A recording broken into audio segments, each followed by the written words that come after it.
You finally hit $1,000 saved. You are staring at it in your bank account right now, and you have absolutely no idea what to do with it next. Should you invest it, pay down debt, put it in a savings account, keep it as an emergency fund? The answer is, it depends on exactly where you are. And today, I am going to walk you through the exact order. My name is Adam, MBA and 30 years of real financial experience. And the fact that you have $1,000 saved already puts you ahead of 40% of Americans who cannot cover a $400 emergency without borrowing money. So first, acknowledge that. You did something real. But here is the problem. Most people who save $1,000 for the first time make one of three mistakes. They either spend it on something that feels important but is not urgent, they invest it without having any financial foundation in place, or they just leave it sitting there doing nothing because they do not know what to do next. Today, I am giving you the exact order, step by step, for what to do with your first $1,000. This is not generic advice. This is a specific sequence that changes depending on your current situation. And by the end of this video, you will know exactly which step applies to you right now. Before we get into the order, I need you to do one thing first. Pull up your bank account right now. Not later, right now. Because the step you should be on depends entirely on answers to three quick questions. Question 1. Do you have any high-interest debt right now? Credit cards, payday loans, anything above 10% interest rate. Question 2. Do you have any emergency savings at all, even $200 or $300? And question 3. Does your employer offer a 401k with a matching contribution? Your answers to these three questions determine everything. Step 1 in the order, and this is non-negotiable regardless of anything else, is to take $100 of your $1,000 and open a high-yield savings account if you do not already have one. Move $100 into it right now. This is not your emergency fund yet. This is just getting the account open and active. Why does this come first before everything else? Because a high-yield savings account earning 4 to 5% is where all the money you are about to learn to allocate needs to sit. It needs a home before it can do anything. Think of it as building the container before you fill it. Step 2, and this is where most people get the order completely wrong, is to check if your employer offers a 401k match. If they do, this is your next dollar before anything else. A 401k match is a 50 to 100% instant return on your money. Nothing else in personal finance competes with that. Here's why 401k match comes before paying off debt, even high-interest debt. If your employer matches 50 cents on every dollar up to 6% of your salary, that's a guaranteed 50% return before you even account for investment growth. Your credit card charges you 21%. The math says contribute to the match first. Now, if your employer does not offer a 401k match, or you are self-employed, skip step 2 entirely and move directly to step 3. There is no point contributing to a 401k for the match if there is no match to receive. Step 3, high-interest debt elimination. If you have credit card debt or any debt above 10% interest rate, the next portion of your $1,000 goes toward paying it down. This is the single highest guaranteed return available in personal finance. Here's the math that makes this obvious. Every dollar of credit card debt at 21% interest that you pay off saves you 21 cents per year in guaranteed interest forever. The stock market averages 8 to 10%. Paying off a 21% credit card is more than double the average market return, guaranteed. But here's the key question. Which debt do you pay first if you have multiple debts? There are two strategies, and I'm going to show you both so you can choose the one that fits your personality. The Avalanche method. You list all your debts from highest interest rate to lowest. You pay minimums on everything, then you throw every extra dollar at the highest interest rate debt first. This saves you the most money mathematically. This is the option for people who are motivated by numbers and logic. The Snowball method. You list all your debts from smallest balance to largest regardless of interest rate. You pay minimums on everything. Then you throw every extra dollar at the smallest balance first. This gets you a win faster, and in personal finance, quick wins keep people motivated. My recommendation, if your highest interest rate debt is the same as or close to your smallest balance, use Avalanche. If they are very different, meaning your highest interest debt is also your largest balance, use Snowball first to build momentum. The best debt payoff strategy is the one you actually stick with. Now, what if you have no high-interest debt? Congratulations! You skip step 3 entirely and move to step 4, which is where things start to get genuinely exciting. Step 4. Build your emergency fund to 1 full month of expenses. Not 3 months, not 6 months, 1 month first. The reason we do 1 month before investing is that without an emergency fund, any unexpected expense forces you to sell investments at exactly the wrong time or go back into debt. How much is 1 month of expenses? Add up your rent or mortgage, utilities, groceries, transportation, insurance, and minimum debt payments. That total is your 1 month target. For most Americans, this is between $2,000 and $4,000. With $1,000 saved, you are already between 25% and 50% of the way there. Your first $1,000 goes into your high-yield savings account labeled Emergency Fund. Do not invest it. Do not touch it. This money has one job: to stop you from going into debt when life happens. A car repair, a medical bill, a job gap. This fund is what keeps your financial plan alive. While you were building your 1-month emergency fund, you put your $1,000 in the high-yield savings account and continue adding to it every month until you hit your 1-month target. This could take 2 to 4 months, depending on your income. That is completely normal. Do not rush it by investing before you have this floor. Now, here is where it starts to feel like the financial media is speaking a language nobody taught you, because once your emergency fund is built, we get to talk about investing. And there are approximately 1,000 options that all sound important, and almost none of them actually matter for you right now. Step 5, and this is the final step in the order for your first $1,000. Open a Roth IRA if you qualify. A Roth IRA is the single most powerful investment account available to ordinary Americans, and almost nobody under 35 is using it to its full potential. Here's why the Roth IRA is so powerful.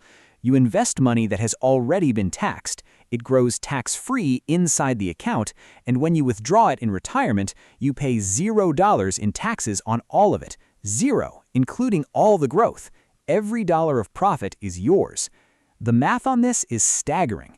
If you put $1,000 into a Roth IRA at age 25 and never touch it until age 65, at an 8% average return, that $1,000 becomes approximately $21,700, and you pay $0 in taxes on the $20,700 of growth.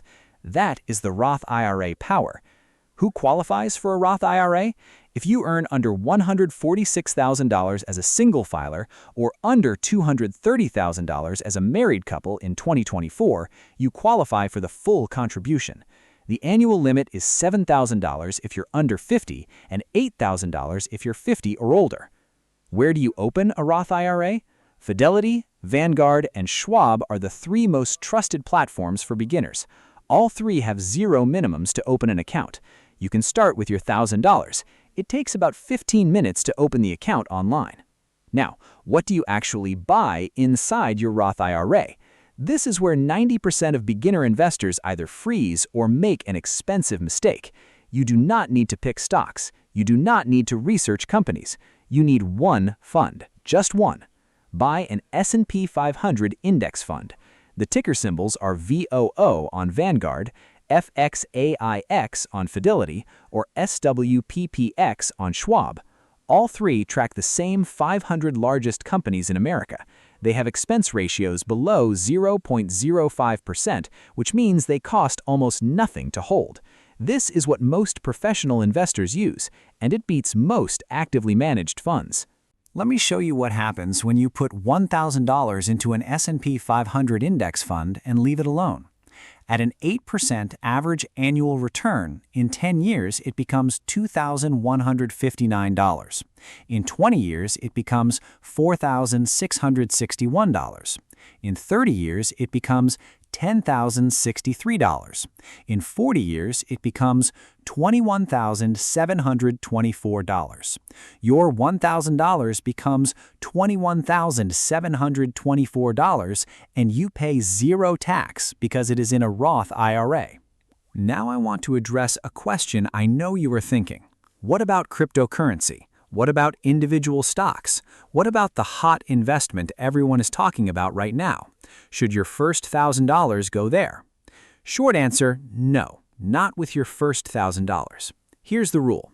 Speculative investments, crypto, individual stocks, anything high risk, should come from money you can afford to lose completely without it affecting your financial plan. Your first $1,000 is your foundation. You do not gamble with the foundation. Once your emergency fund is fully funded and your Roth IRA is open and funded, then and only then does it make sense to consider allocating a small percentage to higher risk investments. But that is a conversation for when you have $5,000 or $10,000 saved. Right now, you are building the base.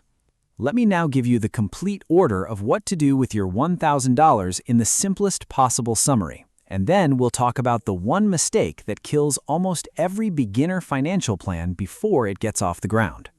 Now, the one mistake that kills almost every beginner financial plan. Are you ready? It's this: saving the $1,000 and then waiting for the perfect moment to do something with it. There is no perfect moment. Every day you wait costs you compound growth you can never get back. Before I give you the action plan for this week and the exact steps to take starting today, I want to ask you one quick thing. If this video is helping you understand exactly what to do with your money, please subscribe to Golden Endings right now. Hit subscribe and the bell icon. New video every week. Real financial strategies from 30 years of experience, completely free. 2 seconds and it genuinely helps us keep making content like this for you. The second mistake: treating the emergency fund as a savings account that can be dipped into for anything that feels urgent. Your emergency fund has a strict definition. An emergency is something unexpected and necessary. A car repair? Yes. A vacation? No. A medical bill? Yes. New shoes because they're on sale? No. The third mistake: not automating. This is the single most important habit in personal finance, and almost nobody does it. Set up an automatic transfer from your checking account to your high-yield savings account every single payday. Even $25, even $50. The automation removes the decision from your hands. Here's a real example of what automation does for you. If you save $50 every 2 weeks automatically, that's $1,300 per year going into your emergency fund without you ever making a decision. At $50 every 2 weeks, your $1,000 emergency fund fully replenishes itself after being used in about 4 to 5 months automatically. Now I want to talk about something nobody tells you about the emotional side of saving your first $1,000. Because money is not just math, it's deeply psychological. And the feelings that come up when you finally have $1,000 saved can actually be dangerous if you do not understand them. The most common psychological trap: you hit $1,000 saved and suddenly you feel so good that you treat yourself. New shoes, a dinner, a small splurge. I deserve this, you think. And you're right, you do deserve good things. But the treat cannot come from the $1,000. Not yet. The solution is simple. Build a separate treat fund, a tiny jar labeled Rewards in your banking app. Put $20 per month into it. When it hits $60, treat yourself. That way, you celebrate your progress without undoing it. The best financial systems reward the right behavior. Let me now talk about the most powerful thing you can do after your $1,000 is deployed correctly. Because here's the truth. $1,000 is a beginning. It's not a destination. The real transformation happens when you build a consistent saving habit that adds to it every single month. Here's what your savings and investment picture looks like over the next 12 months if you follow this order and add just $200 per month to the plan. Month 1, $1,000 in high-yield savings as emergency fund start. Month 3, $1,400 emergency fund. Month 6, $1,800 emergency fund plus Roth IRA open. Month 12, emergency fund fully funded plus $1,400 in your Roth IRA. What if $200 per month is too much? Start with $50. Start with $25. The amount matters less than the habit. A person who saves $25 per month consistently for 2 years will be in a dramatically better financial position than someone who plans to save $500 per month and never starts. Now, let me address 3 specific situations that change the order slightly. Situation 1, you have student loans. Situation 2, you have a low income and $200 per month savings is genuinely not possible right now. Situation 3, you are self-employed. Each of these has a specific adjustment. Student loans. The key question is the interest rate. Federal student loans typically run between 5 and 7% interest. At those rates, the math says follow the standard order. Do not aggressively pay down student loans ahead of schedule, because the Roth IRA at 8% expected return beats a 5 to 7% loan payoff. However, if your student loan interest rate is above 8%, treat it like high-interest debt and follow step 3 of the order. The line in the sand is 8%. Below 8%, invest first. Above 8%, pay it down first. Situation 2. Low income, where saving even $50 per month feels impossible. Here is what I want you to know. If your income is genuinely too low to save right now, the financial order does not change. But the most important thing you can do is focus aggressively on increasing your income before worrying about the investment order. A $5 per hour raise at 40 hours per week is $800 per month more income. That single change funds your entire emergency fund in less than 2 months and gets your Roth IRA funded in the same year. Sometimes the most powerful financial move is not budgeting harder, it is earning more. Situation 3. Self-employed. If you work for yourself, you do not have access to a 401k with employer matching, so step 2 drops out of your order completely. But you do have access to a solo 401k or a SEP IRA, which allow much higher contribution limits than a regular Roth IRA. For the self-employed, after your emergency fund is built, your order is Roth IRA first for the tax-free growth, then solo 401k or SEP IRA for the much higher contribution limits. A SEP IRA allows you to contribute up to 25% of your self-employment income, dramatically more than the $7,000 Roth IRA limit. Now, let me give you the action steps for this week, not this month, this week, because the most important thing is to start before the motivation from watching this video fades. Action 1. Today, not tomorrow. Go to Google right now and search High Yield Savings Account. Compare 3 options, open one, transfer $100 into it. This takes 15 minutes and it starts your entire financial order. If you already have one, skip to Action 2. Action 2 this week. Check your pay stubs or HR portal to confirm whether your employer offers a 401k match. If they do, call HR tomorrow and start contributing at least enough to get the full match. If you are already doing this, move to Action 3. Action 3 this week. List every debt you have on a piece of paper or your phone. Name, balance, interest rate. If any are above 10% interest, calculate what an extra $50 per month toward the highest rate would do to your payoff timeline.